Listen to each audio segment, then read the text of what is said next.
Olá, pessoal.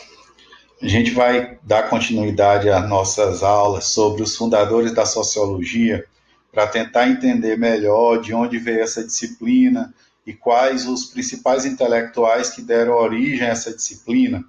E na aula de hoje, a gente vai falar de um autor chamado Max Weber, importantíssimo para a sociologia.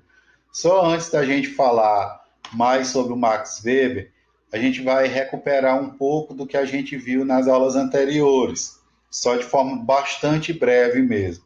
Então é o seguinte, nas aulas anteriores a gente falou que a sociologia ela é oriunda das transformações sociais, políticas e econômicas que ocorreram na Europa, séculos 18 e 19, mais especificamente, transformações econômicas que a gente pode falar, a Revolução Industrial e a consolidação do capitalismo como a forma mais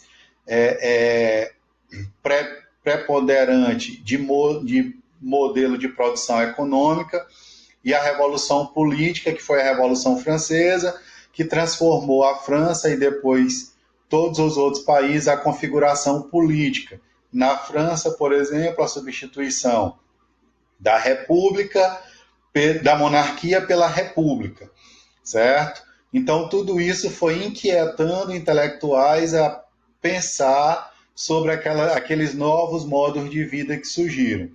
Daí a gente inicialmente falou sobre Augusto Comte, que é quem vai criar o termo sociologia. O Augusto Comte era um autor positivista e ele pensava a sociologia no mesmo modelo que as ciências exatas e naturais, ou seja, com afastamento entre objeto de estudo e pesquisador, no sentido de que o pesquisador não deixa as suas emoções interferirem no resultado da pesquisa. O Augusto Comte também cria o lema Ordem e Progresso, por quê?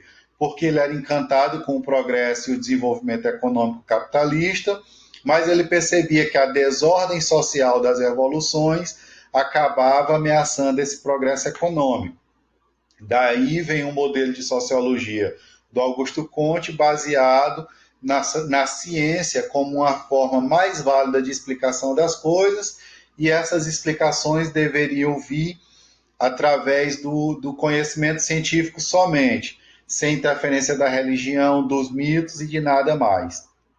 A gente falou também do Emile Durkheim nas últimas aulas, que é um autor que acaba seguindo algumas ideias do Augusto Comte, principalmente a questão do positivismo na construção do conhecimento, mas aí o Emile Durkheim vai trazer um campo amplo de categorias para se analisar a sociedade daquele momento.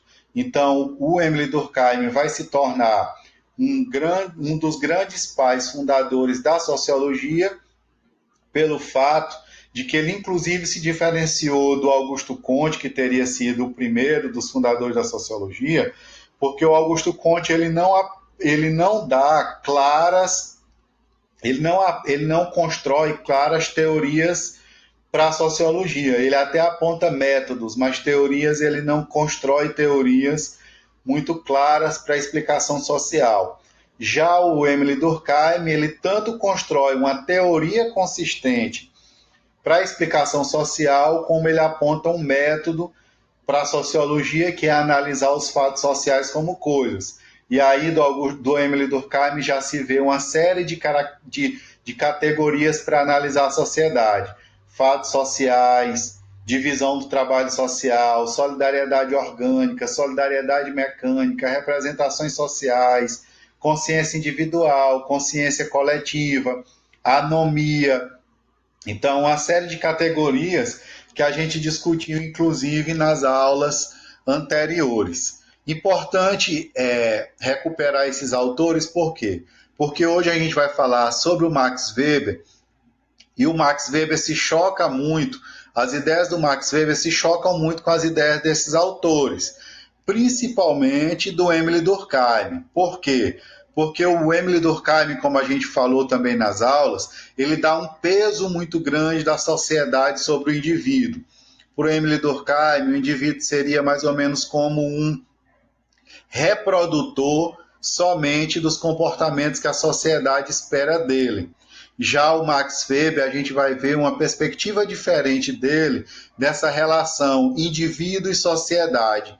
Para o Max Weber, o indivíduo está mais solto na estrutura social, ou seja, ele não está somente reproduzindo aquilo que a sociedade espera dele, mas ele está bastante também construindo e reconstruindo os valores sociais. Ele está construindo a sociedade à sua maneira, de forma um pouco mais livre. Ele não nega o peso das relações sociais para isso, mas também ele não reproduz o pensamento do Durkheim de que a sociedade exerce uma força, certo? Que vocês lembram, é a coerção social, uma força absoluta sobre os indivíduos.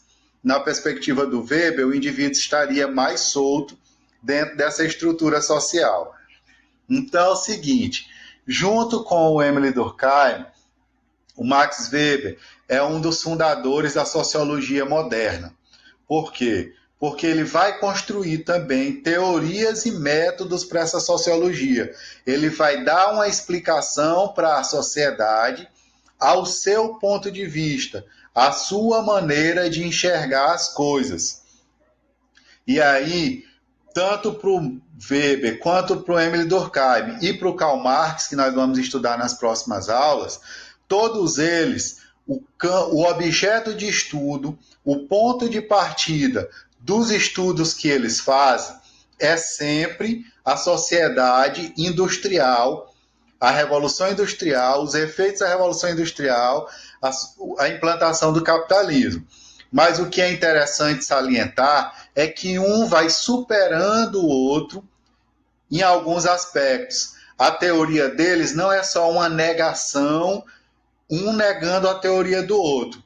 Mas o que a gente percebe é que os três vão ter olhares diferentes sobre essa sociedade, mas ao mesmo tempo esses olhares em alguns pontos são totalmente complementares. Antes da gente falar mais detidamente sobre a obra do Max Weber, a gente vai falar aqui um pouco sobre a biografia dele. A gente vai ver o quanto a biografia do Weber é importante para a gente entender, certo? A forma como ele construiu o pensamento dele. Então, o Weber, ele é alemão, certo? O Emile Durkheim era francês, o Weber era alemão, assim como Karl Marx, que a gente vai falar nas próximas aulas. O Weber, ele nasceu no século XIX, mas ele só vai morrer no século XX.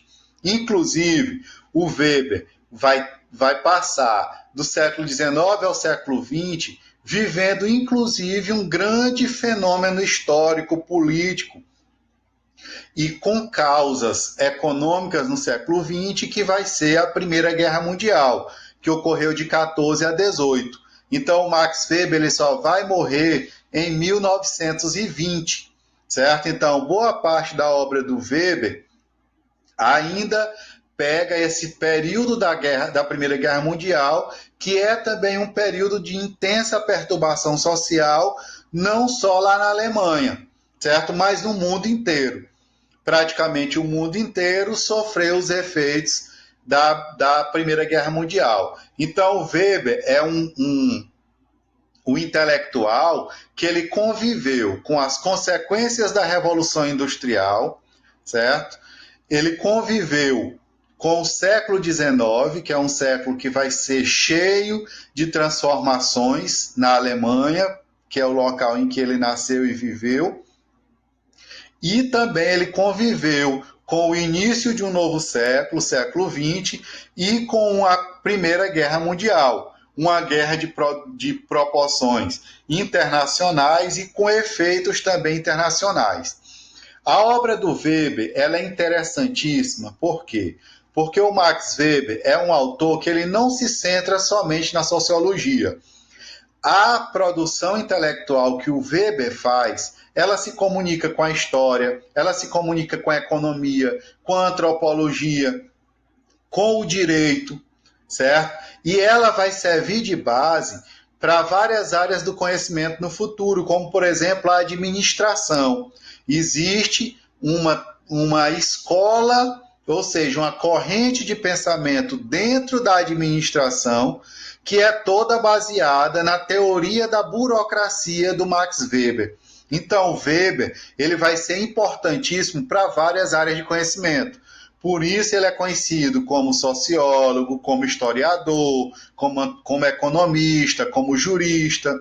Por quê? Porque a obra dele ela vai se comunicando com várias áreas do conhecimento. Então, essa obra dele vai ser referência para o direito. Quem estuda direito estuda bastante sobre a obra do Max Weber. Como eu falei para vocês agora há pouco, quem estuda administração se debruça muito sobre a obra do Weber para entender a questão da burocracia, certo? Quem estuda economia também estuda o Max Weber. Então, o Weber ele vai produzindo conhecimento e vai ampliando esse conhecimento para várias áreas do saber. Agora, uma coisa que é interessantíssima também da vida do Weber, para a gente poder entender a obra. O Weber produziu tudo isso, certo? Em períodos em que, numa história de vida em que ele passou vários períodos, inclusive sem produzir nada, doente, convalescente, porque o Weber tinha uma saúde muito frágil. Então é o cara que tem uma obra extensa, uma obra importantíssima, mas por conta da sua saúde frágil, passou períodos sem produzir nada. Imaginem a obra dele sendo produzida se ele tivesse uma vida bastante tranquila, sossegada, uma saúde bastante sossegada. Você vê que algumas obras do Weber, inclusive uma das mais importantes obras dele, já foi publicada depois da morte dele, certo? A esposa dele reuniu esses trabalhos. Por quê? Porque em vida, por conta de todas as perturbações da saúde, ele não conseguia, certo? Não conseguia produzir de forma equilibrada. Vamos lá, prosseguindo. A importância de Weber para o desenvolvimento das ciências sociais. Ele contribuiu para todas as áreas das ciências sociais, na antropologia, que é a perspectiva do autor que a gente está usando, mas eu não concordo muito, porque o Weber, alguns dos contribuíram para uma visão antropológica das religiões, certo? A gente vai falar sobre um livro que ele produziu sobre religião mais lá à frente, lá eu falo isso para vocês. E também o Weber tem uma discussão interessantíssima sobre o conceito de grupo étnico, que é bastante utilizado também dentro da antropologia. Então, eu considero que o Weber contribuiu para todas as ciências sociais, inclusive para a antropologia. Para a sociologia, ele é considerado um dos mestres e em quase todo o seu trabalho sociológico, a presença de suas ideias. Certo? Então, é o seguinte, a obra do Weber, se for ser utilizada numa sociologia econômica, a gente usa. Se for numa sociologia da religião, a gente usa. Se for uma sociologia das questões étnico-culturais, a gente usa. Se for na sociologia política, a gente usa, porque o Weber tem estudos interessantíssimos sobre a questão do Estado moderno. Inclusive, ele dá uma conceituação para o que é o Estado moderno, ele estuda a história das formas de dominação política, que a gente vai falar na aula de hoje também. Então, para quase tudo que se produz em sociologia, o pensamento do Weber ele é conhecido, ele é utilizado, certo? Na América Latina, o pensamento do Weber foi facilitado devido à tradução do seu livro Economia e Sociedade. Esse livro, como eu falei para vocês, o Weber é alemão, mas ele tanto tem tradução em espanhol quanto em português. E é um livro interessantíssimo porque nesse livro o Weber especifica conceito por conceito da sua obra. Ele diz o que é cada conceito da sua obra, certo? Então, a obra do Weber, ela acaba ganhando dimensões internacionais muito fortes, justamente pelo fato de o Weber ser considerado um dos autores clássicos da sociologia, ou seja, um dos autores que contribuiu para a sua fundação. Na aula de hoje a gente vai falar dos conceitos de ação social do Weber, de dominação e alguns outros conceitos mais. Esse conceito de ação social e de dominação, esses conceitos eles são os mais importantes da obra desse autor, certo? Pelo menos pelo ponto de vista da sociologia. Outras ciências preferem outros conceitos, como a administração, o conceito de burocracia, certo? Mas a gente vai falar mais detidamente sobre os conceitos dele que contribuem mais nos estudos sociológicos. Então, vamos lá. Para o Émile Durkheim, a sociologia seria a ciência dos fatos sociais, certo? Vamos fazer logo a primeira diferenciação entre o Émile Durkheim e o Max Weber. Então, o objeto de estudo do Émile Durkheim seriam os fatos sociais. O objeto de estudo do Max Weber seria a ação social, certo? Então, o que seria a ação social para o Weber? A ação social para o Weber seria a ação dos indivíduos dentro do contexto social. Essa ação que é uma ação mais individualizada do que mais coletiva, como o Émile Durkheim pensava. Então, bora lá só mais um pouco aqui sobre a biografia do Weber. Ele casou em 1893 com Marian Schintiger. Mais tarde, uma feminista estudiosa responsável por publicar as obras dele. Então, a mulher de Weber também era uma intelectual, e por isso, a isso se deve a continuidade da obra dele, da publicação das obras dele. Por quê?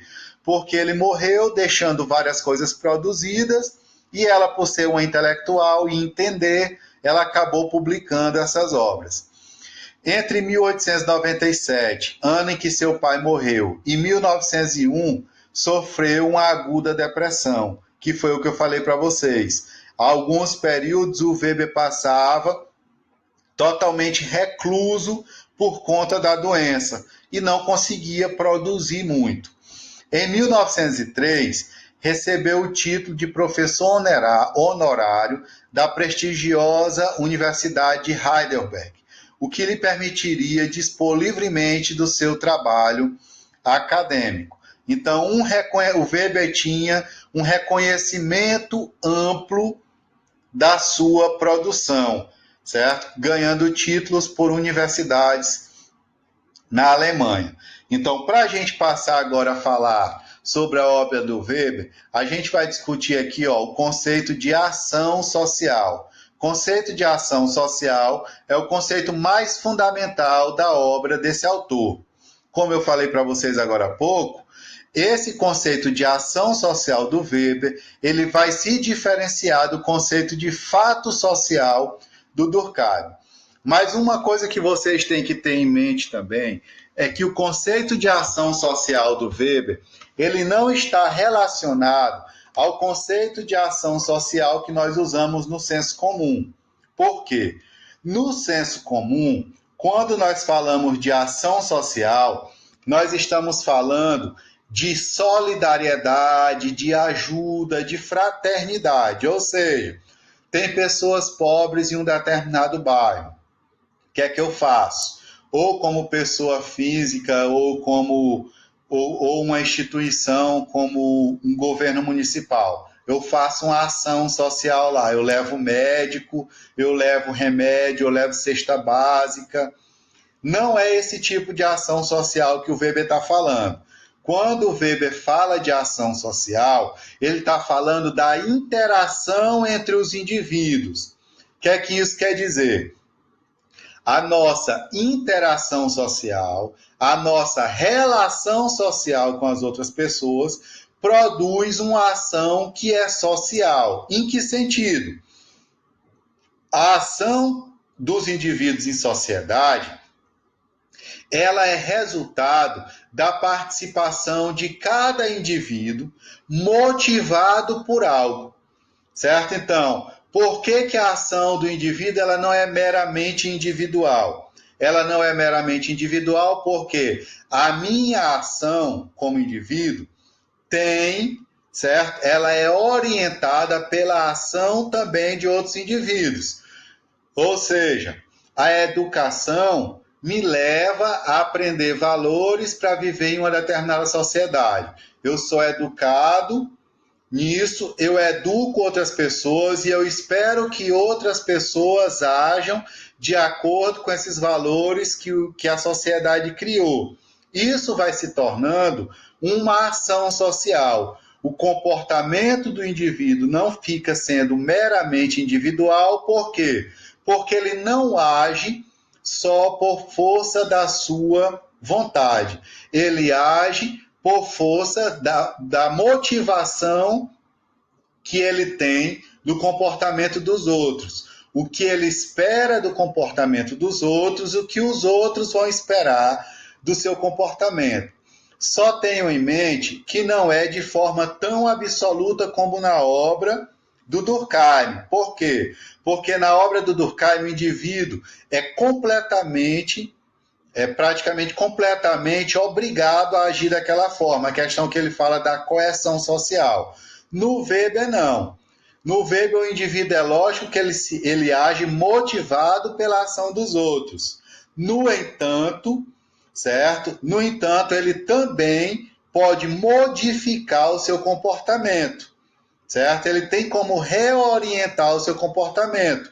E isso é o que vai fazer com que a sociedade mude. Por quê? Porque o indivíduo muda a motivação do seu comportamento, certo? Então é o seguinte, seria como, por exemplo, a gente perceber as transformações na educação, certo? A educação que eu falo não da educação formal, escolar, mas na educação social. O comportamento das crianças hoje é transformado, certo? Pelos valores sociais que vão mudando. Mas vão mudando porque as pessoas reorientam o seu comportamento, certo? E isso vai provocando modificações também nas gerações mais adultas. Por quê? Porque as crianças são criadas em casas que têm adultos e idosos. E os idosos que foram educados de uma determinada forma, motivados pelo comportamento dessas crianças e desses novos adultos, vão também reorientando o seu comportamento até se readaptarem a essa sociedade. Então, a ação social do Weber é como os indivíduos agem em sociedade. Segundo ele, a soma das ações individuais vai fazendo com que a ação do indivíduo seja formada de forma social, certo? Então, apesar de ele agir com base em comportamentos que são sociais, ele tem mais liberdade dentro da estrutura social para agir do que teria na visão do Emile Durkheim. Na visão do Emile Durkheim, o indivíduo só reproduziria aquilo que a sociedade espera dele. Em suas obras, a compreensão da sociedade a partir das ações individuais. Então, a partir da soma das ações individuais, é que o Weber vai compreender o que é sociedade, o que é ação social. Para o Max Weber, existem 4 tipos de ação social. Uma coisa importante na obra do Weber é a questão da importância que ele dá à racionalidade. O Weber vai mostrar como na era moderna, aquilo que a gente já discutiu lá no Augusto Comte, que a gente discutiu nas primeiras aulas de sociologia, como que o indivíduo vai se libertando de pensamentos teológicos, religiosos, mitológicos e vai adotando um comportamento cada vez mais racional. Então, para ele, a era moderna, ela instaura uma racionalidade.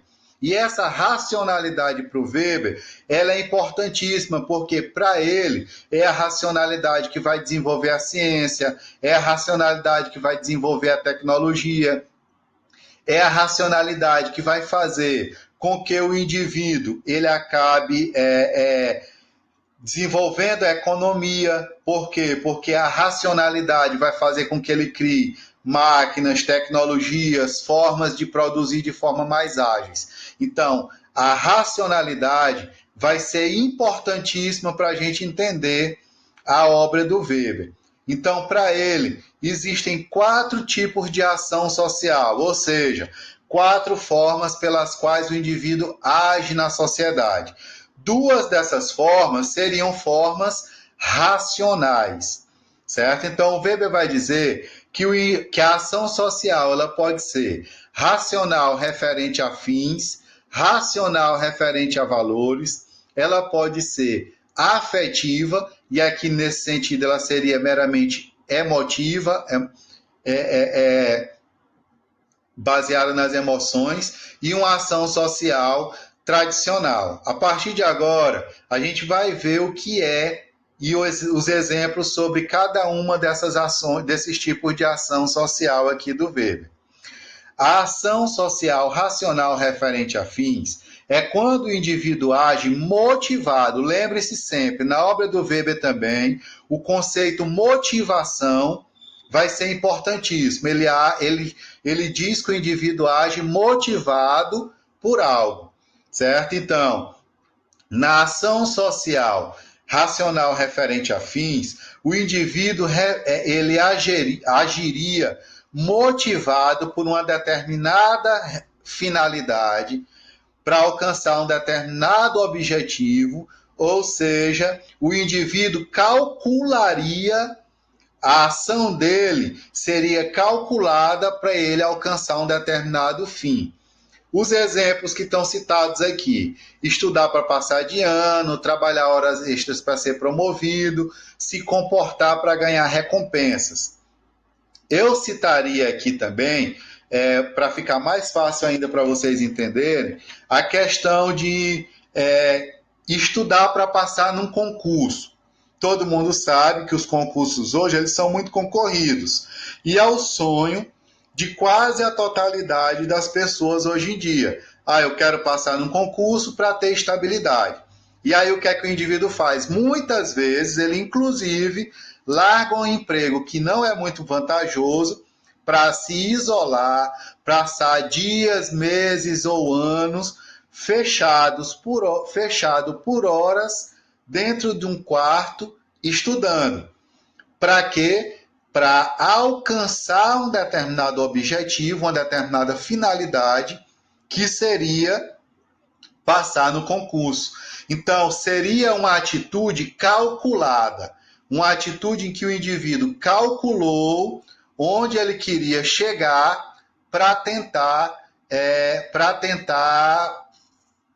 alcançar aquele determinado objetivo. Então, outra coisa que eu citaria para vocês, para usar a nossa realidade do que a gente está vivendo da pandemia, seria o isolamento social. O isolamento social seria cumprir rigorosamente o isolamento social, seria uma ação social racional referente a fins. Por quê? Porque o indivíduo se isolaria com o objetivo de quê? De que não adquirisse o vírus para não desenvolver a doença, certo? Então, o indivíduo calcularia o que ele queria.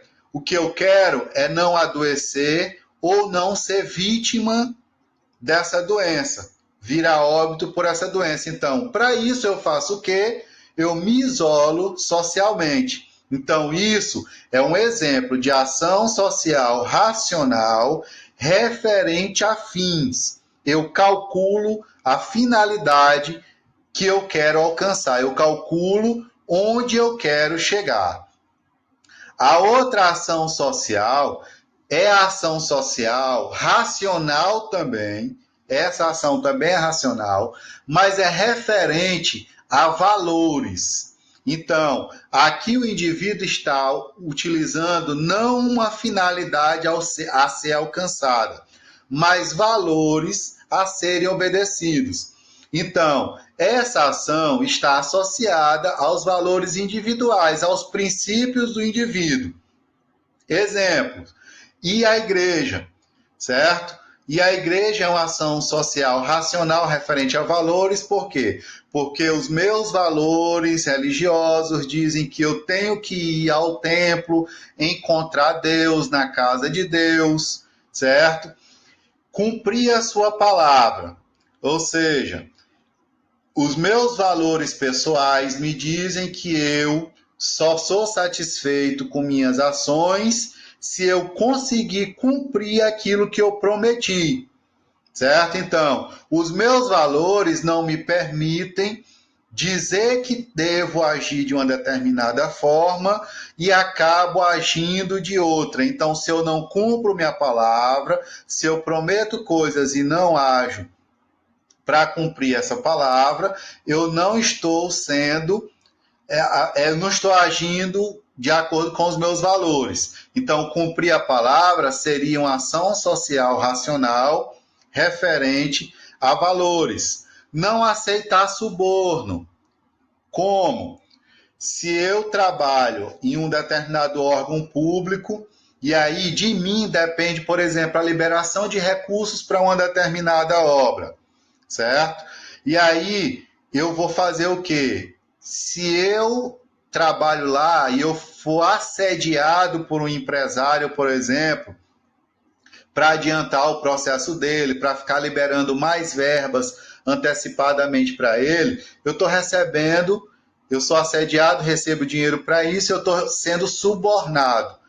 O suborno, ele não é um valor que é compartilhado pela sociedade. A sociedade não aceita isso como um valor moral, certo? Vigente na sociedade.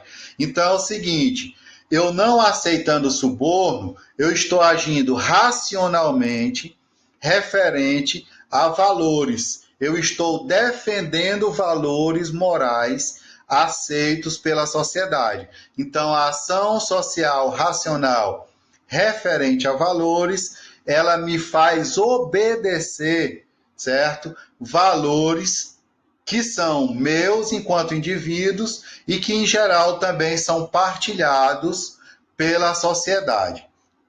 Uma outra ação social para o Weber, que é muito importante, é a ação social afetiva. E a ação social afetiva, para o Weber, ela não é baseada na razão. Por quê? Para ele e para a maioria das pessoas, a razão, certo? Ela não tem muita permeabilidade com as emoções. Quando eu ajo muito emocionalmente, geralmente eu sou irracional. É isso que as pessoas acreditam. Por quê? Porque se eu deixo a emoção tomar conta de mim, eu não consigo pensar de forma racional. Por exemplo, na nossa sociedade a gente sabe que matar é crime, certo? O direito penal na nossa sociedade não permite que uma pessoa mate outra. Então, agindo racionalmente, o que é que eu faço? Eu nunca devo matar outra pessoa, apesar de eu ser agredido, apesar de essa outra pessoa agredir uma pessoa que eu gosto, apesar de essa pessoa assassinar uma pessoa que eu gosto. O que é que eu devo fazer racionalmente? Denunciar, registrar um BO, esperar o processo correr e esperar que a pessoa seja condenada e pague por aquele crime que cometeu, certo? No entanto, as pessoas muitas vezes agem pela emoção. Peguei um tapa na cara, estou armado, certo? Minhas emoções afloraram, o que é que eu faço? Eu vou lá e mato aquela pessoa. Isso seria, por exemplo, uma ação social afetiva. Eu estou orientado pelas minhas emoções e não pela minha razão. Eu estou agindo de forma emotiva. Portanto, eu não estou agindo de forma racional. Então, comemorar a vitória de um time é uma ação social afetiva, certo? As minhas emoções se afloram naquele momento. Aqui a gente não está falando, não necessariamente, de comemorar a vitória de um time e fazer uma coisa errada, certo? Briga de torcida, não é necessariamente isso. Eu posso, só na simples comemoração da vitória do time, estar agindo de forma afetiva, porque estou feliz porque aquele time que eu tanto amo foi campeão, ganhou um jogo, certo? Ter ciúmes, certo? É também uma ação social afetiva, porque motivado pelo comportamento de outras pessoas, por exemplo, uma namorada abraçou um amigo e eu, por ciúme dela, certo? Vou agir de alguma forma, motivado por esse abraço, por essa ação social. A minha ação social de ciúme pode ser o quê? Pode ser uma agressão, certo? Pode ser uma cena de ciúme, pode ser uma série de coisas. Então, ter ciúmes é uma ação social afetiva, porque eu não estou usando a razão, eu estou sendo orientado pela minha emoção. Vingar-se de uma ofensa recebida também é uma ação social afetiva, certo? Então, sempre que eu deixo a minha emoção orientar o meu comportamento, sempre que eu sou orientado pela emoção, eu estou fazendo uma ação social afetiva. Para finalizar os tipos de ação social, a gente fala agora sobre a ação social tradicional, certo? O que seria uma ação social tradicional? É quando eu ajo baseado nos costumes, nas tradições de uma determinada sociedade. Então, tem como fonte motivadora os costumes ou hábitos tradicionais, como o próprio nome diz. Então, o que é que isso quer dizer? Uma ação social tradicional faz com que o indivíduo haja baseado na força da tradição. Utilizar talheres para uma determinada sociedade, comer com as mãos para uma outra determinada sociedade, relaxar os domingos, certo? Ter costumes que eram dos seus pais e dos seus avós. Por exemplo, por muito tempo, os casamentos da nossa sociedade eram casamentos arranjados. A mulher, em geral, não tinha o direito de escolher o seu marido, certo? Os pais é que decidiam isso coletivamente. Então, muitas vezes a mulher, antes de nascer, já estava prometida a um filho de um determinado amigo dos seus pais. Então, isso é uma ação social tradicional, porque as pessoas agem por força da tradição, por força dos costumes, não de uma forma racional, porque racionalmente o que seria o correto? Que as pessoas entre si decidissem o seu destino, certo? Então, eu sei o que eu quero para a minha vida, então eu sei o tipo de pessoa que eu quero para a minha vida. Nesse caso, não. Vinha o tipo de pessoa que os pais daquela mulher escolhiam para a vida dela. Então, o que vai ser mais fundamental para a ação social tradicional é justamente a questão dos hábitos, dos costumes daquela sociedade. Então, a força da tradição, ela vai ser fundamental para a gente entender isso daqui. Nas sociedades menos industrializadas, menos urbanizadas, a ação social tradicional, ela vigora com muito mais força.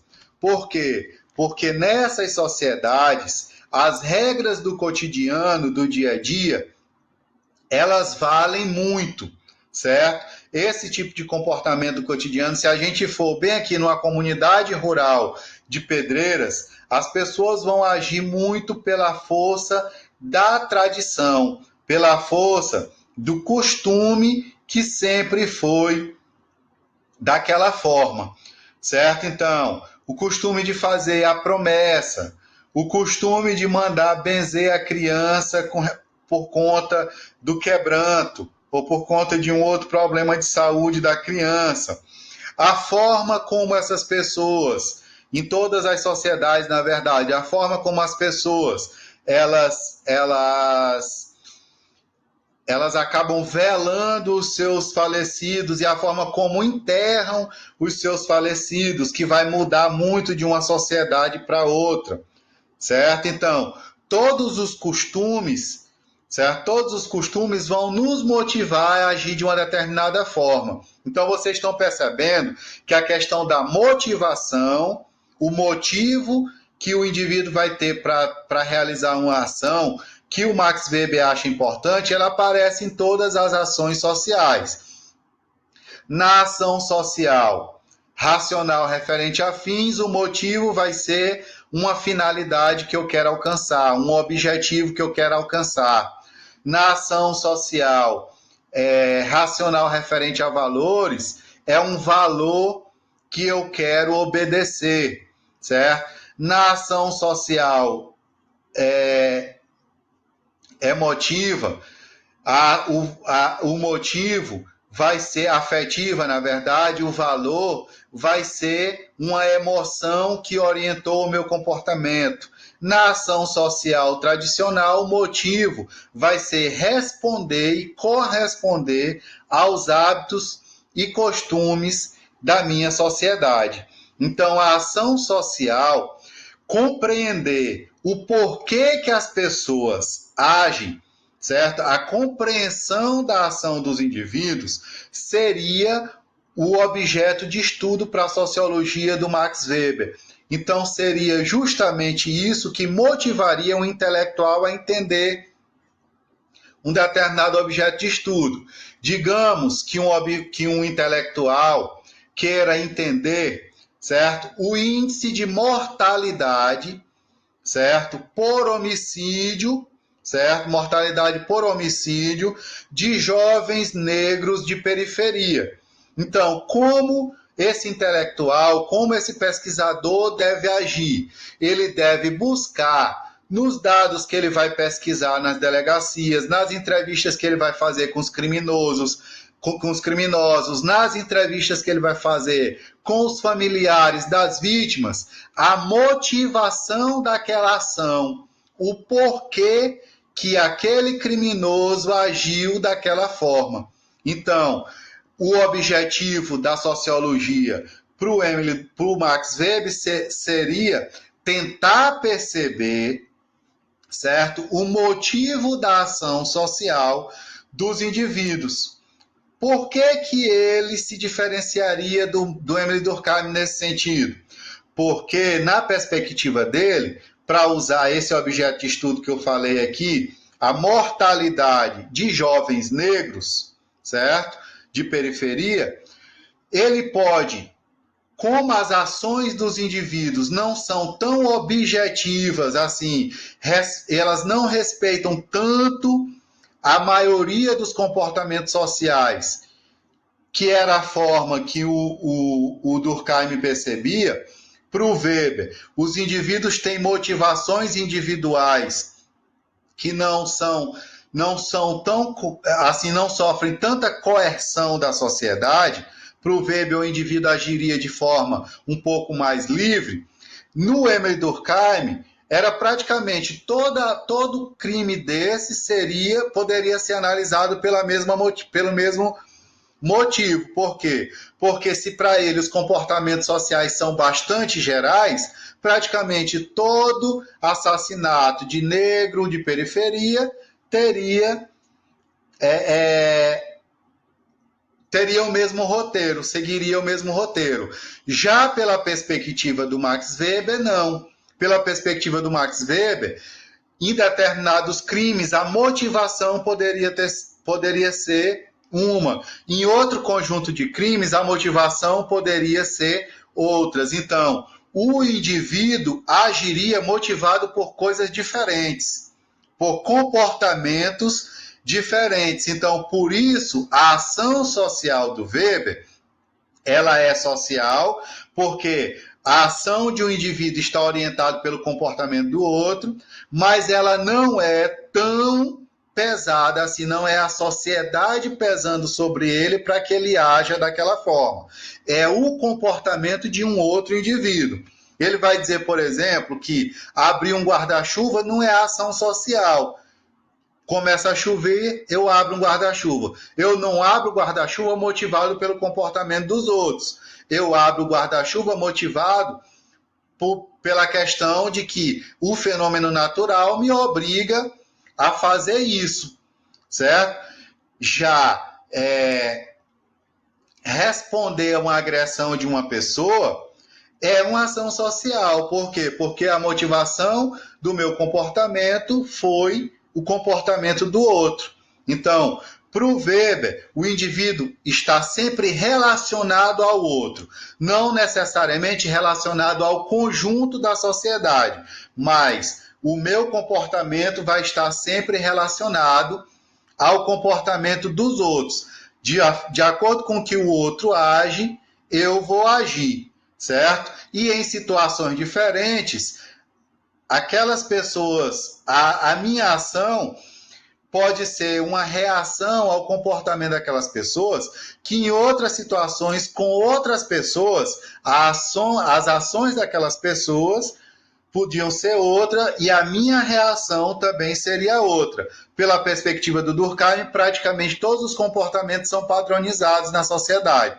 Para o Weber, não. Para o Weber, vai mudar. O comportamento dos indivíduos vai mudar de acordo com a motivação, o espaço social, o espaço político, o espaço econômico. Então, sobre o mesmo problema, as pessoas podem ter comportamentos sociais diferentes. Então, a ação do indivíduo vai ser orientada por esse comportamento social do outro naquele momento, e que em um outro momento pode ter uma questão de um comportamento diferente. Vejamos, por exemplo, a questão religiosa.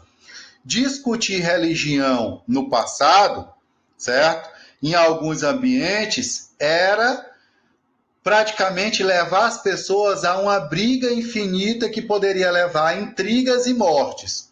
Hoje, apesar de isso ainda acontecer, mas existe, de certa forma, um comportamento mais racional, em alguns ambientes, algumas pessoas até um pouco mais respeitoso, o diálogo acontece, certo? Então, em determinados ambientes, a ação social do indivíduo com relação a discutir religião pode variar. E pode acontecer que hoje em dia, de acordo com a pessoa que você vai discutir, com a religião que essa pessoa tem, essa agressividade ainda possa acontecer, certo? Então, os comportamentos sociais, eles não são tão padronizados para o Weber como o Durkheim percebia, certo? Para o Weber, é claro que existem comportamentos que são gerais na sociedade, mas eles podem mudar de acordo com a situação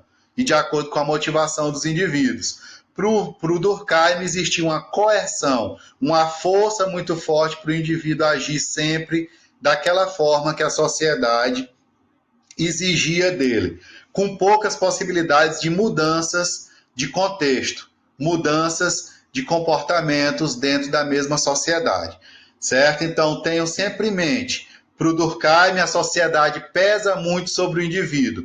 Para o Weber, o indivíduo responde não a sempre o que a sociedade espera dele, mas responde a uma ação social de um outro indivíduo. E a motivação da sua ação é o comportamento de outros indivíduos e não necessariamente o comportamento da sociedade como um todo, certo? Espero que tenham compreendido essas categorias de forma comparativa nos dois autores. Na próxima aula, a gente discute outras categorias e outras obras do Max Weber. A gente para hoje por aqui na ação social, porque é um conceito que é importantíssimo do Weber, inclusive para a gente compreender os outros conceitos. Então, gente, até logo. Tenha uma boa aula.